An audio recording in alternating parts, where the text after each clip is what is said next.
Hello दोस्तों, कैसे हैं आप सभी। उम्मीद करती हूँ आप सभी बहुत ही अच्छे होंगे और अपनी पढ़ाई बहुत ही अच्छे से कर रहे होंगे।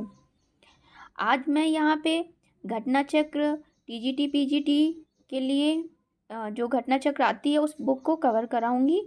और यहाँ पे सिर्फ टीजीटी पीजीटी वालों के लिए नहीं ये बेनिफिट करेगा, बल्कि जो अदर भी एग्ज़ाम की तैयारी कर रहे हैं उनके लिए भी काफ़ी हेल्पफुल ये रहने वाला है। क्योंकि ये कला और संस्कृत से रिलेटेड जो क्वेश्चन वहाँ पे पुटअप किए जाते हैं वो यहाँ से भी यहाँ से उनको काफ़ी हेल्प मिलेगी। क्योंकि इस टाइप के क्वेश्चन वहाँ पे पूछे जाते हैं। ये भारतीय चित्रकला, आधुनिक भारतीय चित्रकला का इतिहास, इनसे काफ़ी क्वेश्चन यूपीपीएससी यूपीएससी में बनते हैं। तो चलिए देखते हैं। और हिस्ट्री तो पहला जो हमारा ये चैप्टर है ये काफ़ी कुछ हद तक हिस्ट्री से रिलेटेड है ही, तो ये सभी के लिए इम्पोर्टेंट है। ठीक है, तो आप लोग इसे अंत तक ज़रूर देखिएगा और अगर आपको ये वीडियो पसंद आए तो आप इसे लाइक करें और अपने दोस्तों में शेयर करें। तो चलिए स्टार्ट करते हैं। प्रागैतिहासिक कला का अर्थ क्या है। प्रागैतिहासिक यानी कि इसका अगर हम संधि विच्छेद करेंगे तो प्राक धन ऐतिहासिक। प्राक पहले, है ना, तो प्री हिस्टोरिक यानी कि ऐतिहासिक काल के पूर्व की कला जो क्या होगी वही प्रागैतिहासिक काल की होगी। तो इसका करेक्ट अगर हम देखें आंसर तो ऑप्शन डी इसका करेक्ट हो जाएगा। ठीक है, अब बात करते हैं इसकी व्याख्या की। प्रागैतिहासिक कला का अर्थ ऐतिहासिक काल के पूर्व की कला है। प्रागैतिहासिक इतिहास के उस कला को कहते हैं, उस काल को कहते हैं जब मानव तो अस्तित्व में था लेकिन उसका कोई लिखित वर्णन, मतलब लिखित वर्णन नहीं था। मानव तो था लेकिन उसका कोई ये लिखित वर्णन नहीं था कि वो था कि नहीं था। ठीक है, अब बात करते हैं अपने नेक्स्ट क्वेश्चन की। प्रागैतिहासिक चित्रों के संदर्भ में निम्न कथनों में से कौन सा असत्य है। यहाँ पे देखिए असत्य पूछा गया है, तो हम पहले ही इसको अंडरलाइन कर लेते हैं कि असत्य।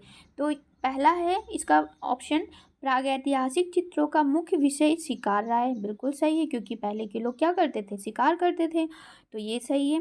प्रागैतिहासिक चित्र गुफाओं द्वारा बिना किसी कला दक्षता के बनाए गए, ये बिल्कुल ये भी सही है, क्योंकि कोई कला दक्षता नहीं होती थी, वो सिर्फ ऐसे ही गुफाओं में चित्रों का निर्माण करते थे। ठीक है, अब प्रागैतिहासिक चित्रों में दमकता लाल, चमकीला नीला और प्रफुल्ल हरा रंग भरा गया है, तो ये गलत हो जाएगा, क्योंकि ये इन रंगों का ये प्रयोग नहीं करते थे। ऑप्शन नंबर डी देख लेते हैं। मानव व पशु आकृतियों को बनाने से पहले गुफा की भित्तियों पर पृष्ठभूमि में कहीं कहीं कोई रंग की तय नहीं लगाई गई, ये भी सही हो जाएगा। तो यहाँ पे असत्य की बात की गई थी, तो ऑप्शन नंबर सी हमारा क्या हो जाएगा, सही हो जाएगा। ठीक है, इसकी व्याख्या देखते हैं। प्रागैतिहासिक काल के चित्र चट्टानों की दीवारों, गुफाओं के फर्शों, भित्तियों या छतों में बनाए गए। अनेक चित्र प्रस्तर शिलाओं पर भी अंकित किए गए। इन चित्रों में सुगमता से प्राप्त खनिज रंगों का प्रयोग किया गया है। इनमें मुख्यतः गेरू, हिरोंजी, रामरस तथा खड़िया के रंगों का भी प्रयोग किया जाता है।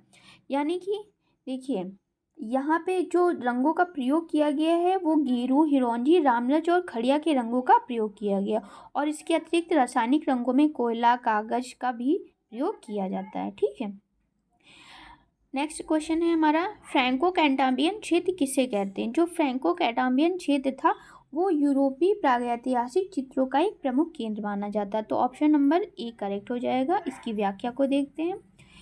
व्याख्या है इसमें कि फ्रैंको कैंटाबियन क्षेत्र के अंतर्गत उत्तरी स्पेन तथा दक्षिणी पश्चिमी फ्रांस की प्रागैतिहासिक कलात्मक गुफाएं आती हैं। समस्त कला प्रायः तीन क्षेत्रों से संबंधित है। एक है दक्षिणी पश्चिमी फ्रांस का डोर्डोन तथा उसका निकटवर्ती क्षेत्र, और सेकंड है कि दक्षिणी फ्रांस का पेरिनियन क्षेत्र और उत्तरी स्पेन का कैंटाबियन क्षेत्र। तो ये तीन जो है इसमें कलाएं आती हैं। ठीक है, दक्षिणी पश्चिमी फ्रांस का डोर्डोन और उसका निकटवर्ती क्षेत्र, और सेकंड दक्षिणी फ्रांस का पेरिनियन क्षेत्र और उत्तरी स्पेन का कैंटाबियन क्षेत्र। ठीक है, तो ये इंपॉर्टेंट चीज़ है, इसको आप इसे एक बार देख लें। ठीक, और इस वीडियो को 2-3 बार देखें, तब ये जो व्याख्या है ये जब आप वीडियो को 2-3 बार देखेंगे तो ये आपको व्याख्या पूरी अच्छे से याद हो जाएगी। तो आप वहाँ पे आप जब क्वेश्चन आएगा तो उसको अच्छे से देख के समझ जाएंगे कि इसमें ऑप्शन क्या होना चाहिए। ठीक है, क्योंकि अब क्या हो गया है कि पैटर्न थोड़ा चेंज होता जा रहा है। कभी कभी क्या होता है, व्याख्या से ही सीधे क्वेश्चन ले लिए जाते हैं। अब पहले क्या होता था कि हम घटना चक्र को पूरा पढ़ लेते थे, उसी से क्वेश्चन मिल जाते थे, लेकिन अब ऐसा नहीं है। अब पैटर्न काफ़ी चेंज होता जा रहा है, तो व्याख्या हमारे लिए काफ़ी उससे भी ज़्यादा इम्पोर्टेंट हो गई है। क्वेश्चन तो इम्पोर्टेंट होते ही हैं, लेकिन व्याख्या मोस्ट इम्पॉर्टेंट है, तो उसको स्किप नहीं कर सकते हैं। ठीक है। फ्रैंको कैटाबियन क्षेत्र संबंधित होता है। फ्रैंको कैटाबियन क्षेत्र जैसा अभी हमने देखा, ये प्रागैतिहासिक काल से संबंधित है, तो ऑप्शन नंबर बी सही हो जाएगा। अगर हम व्याख्या को देखते हैं तो फ्रैंको कैटाबियन क्षेत्र की कलात्मक गुफाओं का पता कब चला था? 19वीं सदी के अंत में चला था। देखिए अब ये तो क्वेश्चन पुटअप हो गया कि प्रागैतिहासिक काल से चला, मतलब प्रागैतिहासिक काल से संबंधित है फ्रैंको कैटाबियन क्षेत्र। लेकिन अब अगर हम नेक्स्ट क्वेश्चन अगर बाई चांस अगर यहाँ से आता है, तो ये पूछ सकते हैं ना कि 19वीं सदी के अंत में, मतलब ये कब चला था? तो ये कब चला था? 19वीं सदी के अंत में फ्रैंको कैटाबियन क्षेत्र की कलात्मक जो गुफाओं का पता लगा है वो 19वीं सदी में लगा है। ठीक है। आगे कि इन गुफाओं में दीवारों और छतों पर अंकित चित्रों के रूप में प्रागैतिहासिक काल तक की प्राचीन सामग्री सुरक्षित है, और इन चित्रों में अंकित पशुओं का अस्तित्व अब समाप्त हो चुका है, और इसके अतिरिक्त इनमें अनेक उत्कीर्ण चित्र तथा विचित्र संकेताक्षर बने हुए हैं। ठीक। अगला पॉइंट है, अगला क्वेश्चन है, भारत में प्रागैतिहासिक चित्र कहाँ प्राप्त होते? अब देखिए यहाँ पे भारत की बात की गई, तो भारत में अगर प्रागैतिहासिक चित्र की बात करें तो ये सरगुजा से, जो कि छत्तीसगढ़ में, वहाँ से ये मिली हुई है। ठीक है। व्याख्या है कि भारत में प्रागैतिहासिक चित्र सरगुजा से प्राप्त हुई है, और ये वर्तमान में कहाँ है? सरगुजा छत्तीसगढ़ राज्य में स्थित है। सरगुजा के प्रसिद्ध स्थल हैं रामगढ़, सीता बेंगरा गुफा, लक्ष्मण बेंगरा गुफा, किष्किंधा पर्वत, सीता कुंड, हाथी खो आदि। रामगढ़ में विश्व की प्राचीनतम नाट्यशाला स्थित है, जिसे सीता बेंगरा के नाम से भी जाना जाता है। और सीता बेंगरा गुफा के निकट रामगिरी पर्वत पर जोगीमारा गुफाएं स्थित हैं, जिसे भारतीय चित्रकला का वरुण मंदिर भी कहा जाता है। इसकी व्याख्या देखिए बहुत इंपॉर्टेंट है, इसमें काफ़ी कुछ फैक्ट ऐसे मिल रहे हैं नए, जो जहाँ से क्वेश्चन पुटअप हो सकते हैं। ठीक है। आगे देखते हैं, प्रागैतिहासिक चित्रों की धरातल क्या है? जो प्रागैतिहासिक चित्र हैं उनकी धरातल क्या होती थी? कपड़ा, कागज, कैनवास या शिला? तो हम जैसा कि जानते हैं कि जो प्रागैतिहासिक चित्रों में गुफा चित्रों में पत्थरों पे चित्रों का निर्माण करते थे, तो ऑप्शन हमारा इसमें क्या हो जाएगा? बी करेक्ट हो जाएगा। ठीक है। अब हम बात करते हैं इसकी व्याख्या की, तो प्रागैतिहासिक काल के चित्र चट्टानों की दीवारों, गुफाओं के फर्शों, गिट्टियों या छतों में बनाए गए। अनेक चित्र प्रस्तर शिलाओं पर भी अंकित किए गए हैं। अगला हमारा क्वेश्चन है कि प्रागैतिहासिक भारतीय चित्रकला किस सतह पर बनाई जाती थी? तो ये चट्टानों पे बनाई जाती थी। इसका करेक्ट ऑप्शन डी हो जाएगा। प्रागैतिहासिक चित्र क्या हैं? तो ये चित्र क्या होते थे? गुहा चित्र या गुफा चित्र होते थे। इसकी व्याख्या है कि प्रागैतिहासिक चित्र गुहा चित्र हैं। पाषाण युग के मनुष्य ने अपने चारों ओर के, अब देखिए इसको क्यों ये बनाते थे, तो ये जो मनुष्य हैं ये अपने चारों ओर के वातावरण की स्मृति को बनाए रखने के लिए तथा अपनी विजय का इतिहास व्यक्त करने की भावना की वशीभूत होकर इन चित्राकृतियों का निर्माण करते थे। अगला क्वेश्चन है कि प्रागैतिहासिक शिला चित्रों का विषय क्या है? तो ये आखेट है, पशु पक्षी है, युद्ध है कि सभी हैं? तो ये सभी इनका विषय रहा है, तो उपरोक्त सभी हो जाएगा। व्याख्या है कि प्रागैतिहासिक काल के चित्रों का विषय आखेट, युद्ध करते हुए तथा विजय के अवसर पर नृत्य करते हुए चित्रण करना ही तत्कालीन मानव का मुख्य रुचिकर विषय रहा है। स्त्री पुरुष पशु पक्षी आदि के चित्र भी आदियुगीन मानव की विषय वस्तु रहे हैं। इस काल में जादू टोने के रूप में अमूर्त भावना को भी विकसित किया गया है। ठीक है। अगला क्वेश्चन देखते हैं, प्रागैतिहासिक चित्रों के विषय क्या हैं? तो ये पशु पक्षी मानव ये सभी क्या है? इनके मुख्य विषय रहे हैं, तो ऑप्शन नंबर डी करेक्ट हो जाएगा। प्रागैतिहासिक काल के चित्रों में सबसे अधिक चित्र किस प्रकार के मिले हैं? तो अभी हमने व्याख्या में देखा कि आखेट के चित्र सबसे अधिक मात्रा में मिले हैं। ठीक है, तो ऑप्शन नंबर बी करेक्ट हो जाएगा। इसकी व्याख्या को देख लेते हैं। प्रागैतिहासिक काल के चित्रों में सबसे अधिक आखेट के चित्र मिले हैं। आदि मनुष्य ने सांबर, महिष, अब देखिए यहाँ पे जो चित्र हैं उसमें सांबर हो गया, महिष हो गया, गैंडा हो गया, हाथी हो गया, बारहसिंगा, घोड़ा, खरगोश, सुअर जैसे इन चित्रों का निर्माण किया। मतलब इन इनको नाम को पता होना चाहिए कि कौन कौन से जानवर होते थे। मनुष्यों ने सांबर, महिष, गैंडा, हाथी, बारहसिंगा, घोड़ा, खरगोश, सुअर जैसे पशुओं को सौभिकता के साथ अंकन किया, और ये पशु उसने अपने आखेट में देखे थे तथा उसने इन पशुओं की गति और शक्ति पर विजय प्राप्त की थी। इस कारण उसके प्रमुख चित्रण विषय के रूप में पशु जीवन का आना स्वाभाविक था। प्राचीन लोगों द्वारा जो गुफाओं की दीवारों पर रेखांकन एवं चित्रण के प्रमाण भी भारत में कुछ बाद के समय में, जैसे कि कहाँ पे मिलते हैं, आजमगढ़ और मिर्ज़ापुर में। ये कहाँ पे प्राप्त होते हैं, आजमगढ़ और मिर्ज़ापुर से, ठीक है। और ये प्रायः आखेटन दृश्य थे जो नुकीली रेखाओं एवं कोणों के द्वारा पृथक इकाइयों या समूहों में बनाए गए थे। अगला नेक्स्ट है, प्रागैतिहासिक चित्र प्रधानतया किस विषय से संबंधित होते हैं? तो धर्म से संबंधित तो नहीं थे, युद्ध से नहीं थे, प्रकृति से नहीं थे, आखेट से संबंधित थे। तो ये क्या हो जाएगा, इसका ऑप्शन नंबर बी करेक्ट हो जाएगा, ठीक है। 13 है, प्रागैतिहासिक चित्र सामान्यतः निर्मित किए जाते थे। इन चित्रों को किससे निर्मित किया जाता था? तो गेरू और क्या होते थे, गेरू व चारकोल, ठीक है। तो इन चित्रों को का जो निर्माण होता था, ऑप्शन नंबर डी, गेरू और चारकोल। व्याख्या को अगर देखें, आदि मानव चित्रांकन के लिए कई तरह के रंगों का उपयोग करता था। अधिकतर रंग गेरू से बनाए जाते थे जिनकी अलग रंगतें होती थी। खड़िया, मिट्टी, कई तरह की रंगीन मिट्टी का उपयोग वे चित्र बनाने के लिए करते थे। आग जलाना सीखने के बाद वो हड्डी को जलाकर काले रंग को भी बना लेते थे, मतलब हड्डियों को जलाते थे और उससे वो काला रंग भी प्राप्त करते थे। लकड़ी के कोयले का भी प्रयोग भी कभी कभी करते थे। बाद में स्थायित्व लाने के लिए वे जानवरों की चर्बी में रंग मिलाकर उसका प्रयोग करने लगे। मतलब फिर जो है उसका स्थायित्व जब लाने के लिए उन्होंने क्या किया कि जानवरों की चर्बी में रंग मिलाकर उसका फिर प्रयोग करने लगे थे, ठीक है। 14 है, इसमें कथन है और कारण है। कथन में कह रहा है कि मध्य प्रदेश में प्रागैतिहासिक चित्रों की अधिकतम संख्या प्राप्त होती, तो बिल्कुल ये सही है कि मध्य प्रदेश में जो अधिकतम चित्र हैं वो मतलब उनकी संख्या प्राप्त होती है। और कारण इसका है कि प्रागैतिहासिक काल में व्यक्ति इस क्षेत्र में रहना अधिक पसंद करते थे, तो ये नहीं, कारण ये इसका नहीं होगा।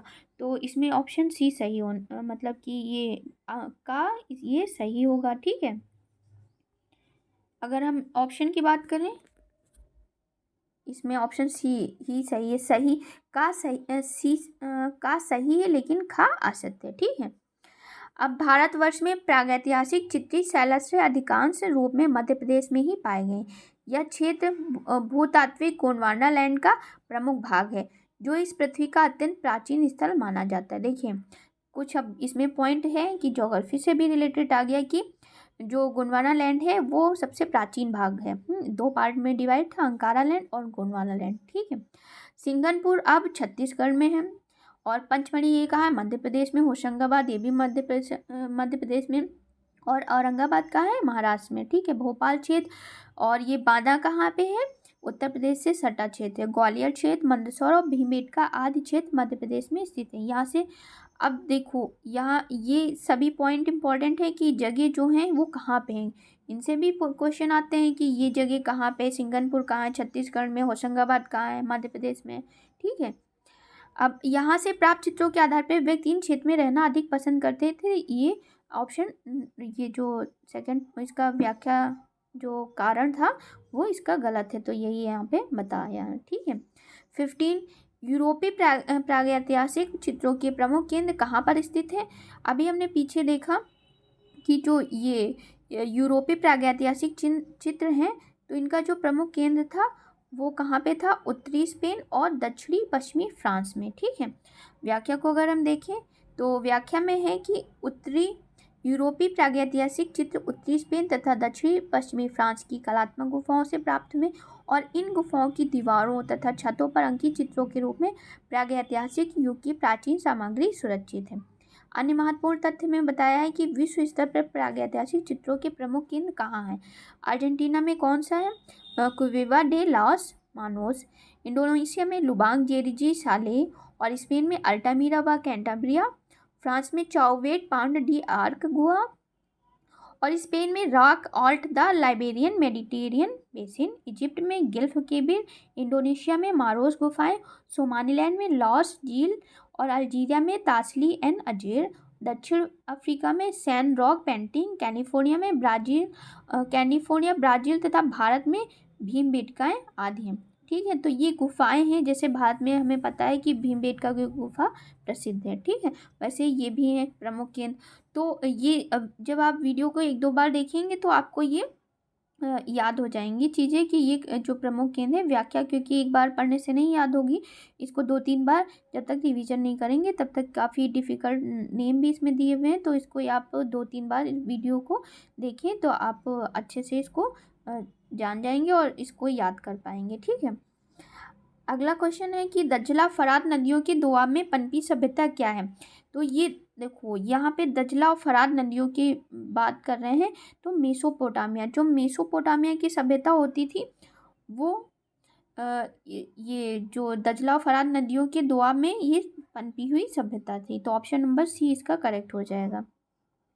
अब इसकी व्याख्या को अगर हम देखें तो व्याख्या है कि सबसे पहले इसमें बताया कि मेसोपोटामिया का अर्थ क्या होता है, 2 नदियों के बीच की जगह। यह क्षेत्र दजला मतलब टिग्रिस और फरात मतलब यूफ्रेटिस नदियों के बीच पड़ता है। मेसोपोटामिया को अब इराक, मेसोपोटामिया को आप किस नाम से जानते हैं, इराक, और यह कांस्ययुगीन सभ्यता का उद्गम स्थल भी माना जाता है। यहाँ सुमेर, अक्कदी सभ्यता, बेबीलोन तथा असीरिया के साम्राज्य अलग अलग समय में स्थापित हुए हैं। यहाँ का प्रसिद्ध जो प्राचीन नगर उर है, जिसे इब्राहिम का नगर भी कहते हैं।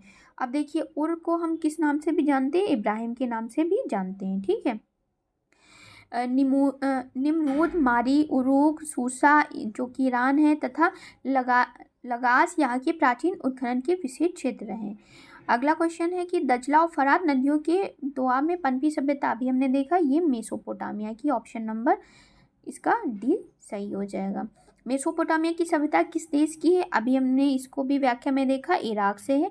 सिलेंडर सील, अगला क्वेश्चन है सिलेंडर सील का संबंध निम्न में से किस कला से है।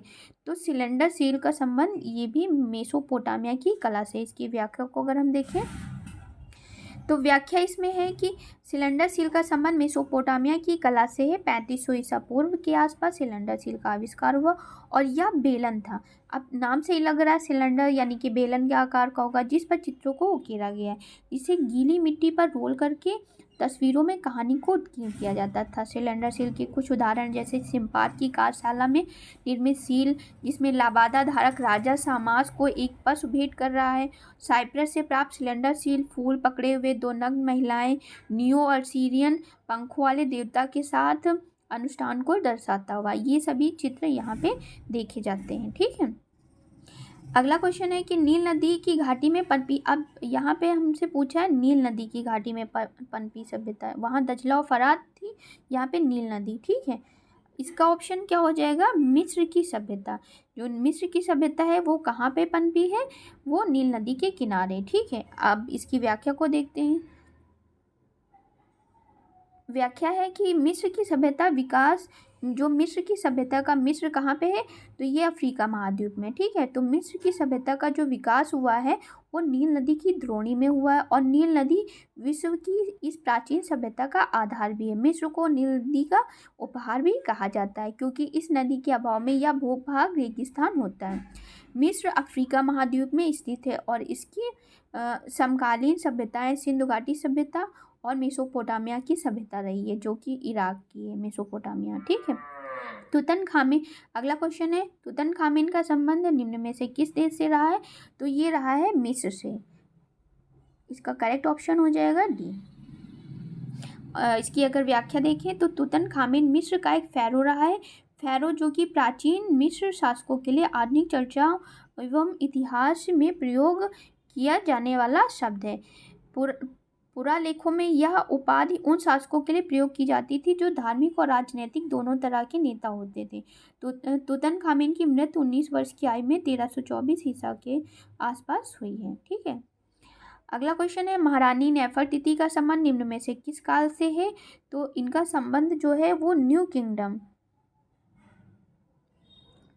किस काल से पूछा गया, महारानी नेफरतिति का संबंध किस काल से, तो न्यू किंगडम हो जाएगा। व्याख्या अगर देखें, महारानी नेफरतिति का संबंध न्यू किंगडम या मिस्र की 18वें वंश से था। नेफरतिति प्राचीन मिस्र के राजा, ये किसकी पत्नी थी? अकेनतेन की पत्नी थी। नेफरतिति किसकी पत्नी थी? तो मिस्र के राजा अकेनतेन की ये पत्नी थी। और बस्ट ऑफ नेफरतिति वर्तमान में आइलैंड म्यूजियम बर्लिन में ये रखा गया है। तो ये दोनों ही पॉइंट इंपॉर्टेंट हैं कि ये पत्नी किसकी थी।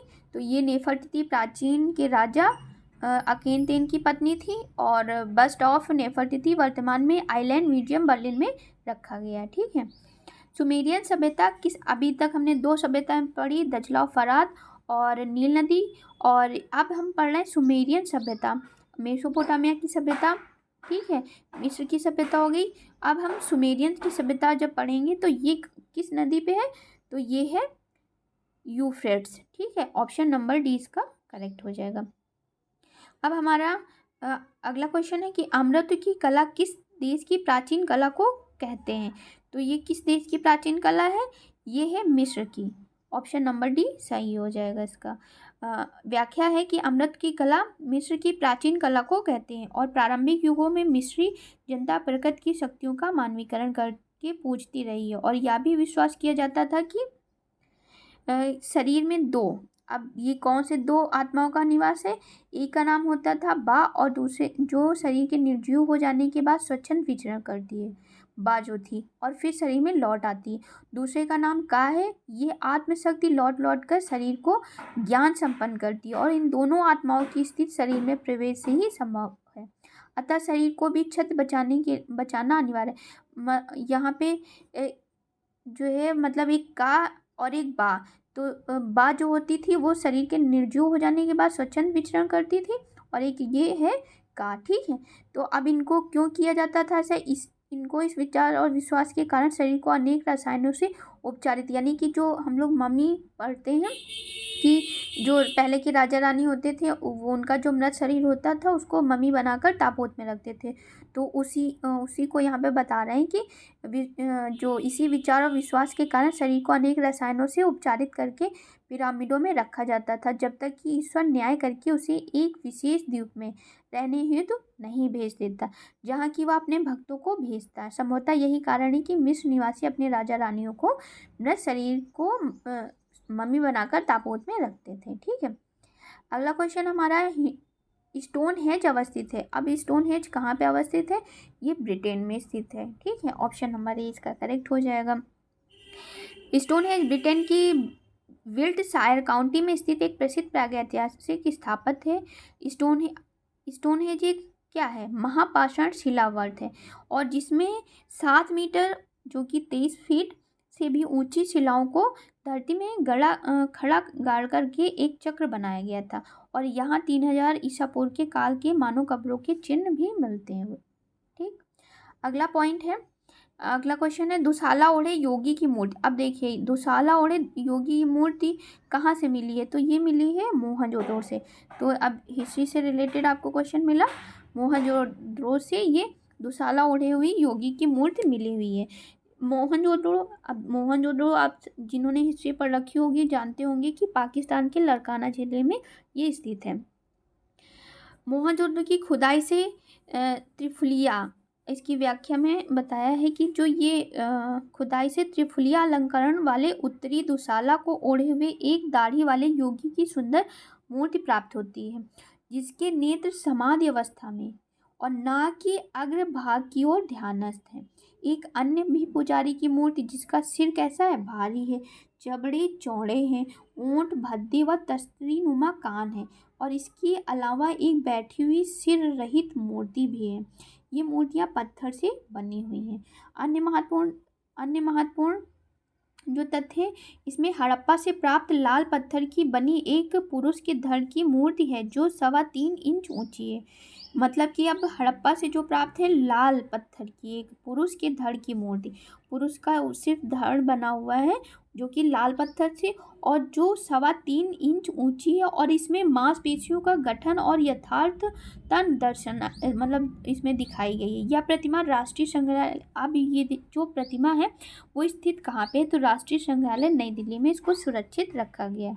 तो फ्रेंड्स आज के हमारे क्वेश्चन बस इतने ही थे और अगर आपको ये अच्छा लगा हो, आपको ये वीडियो अगर पसंद आया हो तो आप इसे लाइक करें और अपने दोस्तों में से शेयर करें। तो फ्रेंड्स, मिलते हैं फिर नेक्स्ट वीडियो में, तब तक के लिए बाय बाय और अपना ध्यान रखिए।